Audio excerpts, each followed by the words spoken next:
Newsflash! Your recollection file is a rough sketch, not the final cut, and your brain loves a good rewrite, whether or not you asked for it. Let's begin with an uncomfortable truth.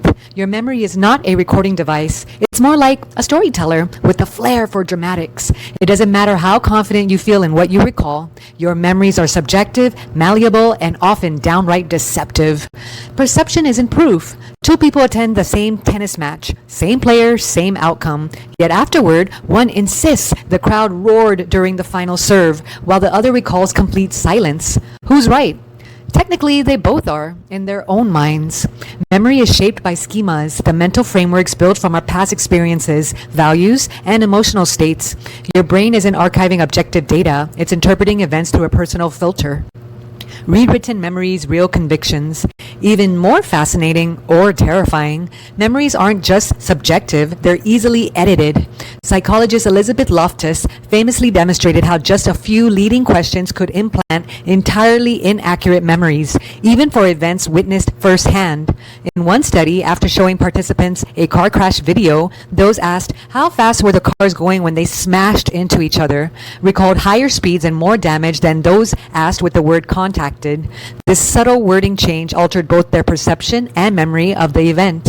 What's more, we unconsciously revise our memories all the time. Conversations, media, even dreams can subtly, or not so subtly, alter what we think we remember. You might wake up certain you hiked Machu Picchu with your high school best friends until you remember they are scared of heights. Why you can't remember being a baby. Now let's go further back to the years you can't remember. No matter how vivid your first memory feels, if it's before the age of 3, odds are it's constructed. This is thanks to infantile amnesia, a universal phenomenon rooted in neurodevelopment. Before age 3 or 4, the hippocampus, which organizes and stores autobiographical memories, hasn't fully matured. Even if events happened, the system simply wasn't equipped to encode and retain them. Your so-called early memory is likely pieced together from family stories, photographs, or playful hogwash your brain accepted as truth.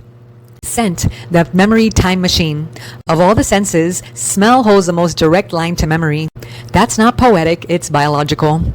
The olfactory bulb connects closely with amygdala and hippocampus areas tied to emotion and memory. This is why a specific cologne or the scent of jet fuel at an airport can instantly pull you back to a specific moment in time, maybe even a feeling you haven't assessed in years. Unlike visual or verbal cues, smells don't go through the brain's gatekeepers. They charge in, unfiltered, and often unlock memories more powerfully than any photo album. 15 seconds of fame. Here's something humbling. Your short-term memory, the one responsible for temporarily holding bits of information, only lasts for about 15 to 30 seconds. Unless that information is rehearsed, emotionally salient, or given meaning, it evaporates. That's why you might forget a name immediately after hearing it, or walk into a room and suddenly have no idea what you came in for. It's not a flaw, it's efficiency. The brain prioritizes what feels relevant, meaning, surprise, those 15 seconds are your audition window to turn a fleeting experience into a lasting memory. The psychology of forgetting, a survival mechanism. While it may sound disheartening, memory's unreliability is actually a feature, not a bug. If we remembered everything, we'd be overwhelmed. Forgetting is what allows us to prioritize, to move forward, and to make meaning, not just accumulate data. That said, our confidence in memory can be misplaced. So perhaps the wiser path isn't to cling to memories, but to hold them lightly, knowing they are both precious and porous. Final thought. Next time you're ready to say, I know what happened, pause.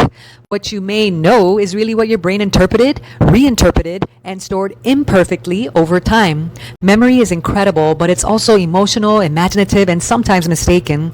So next time you're sure you remember it clearly, just know your brain might have run it through the rewrite room again. Memory isn't a mirror, it's a movie. And the script keeps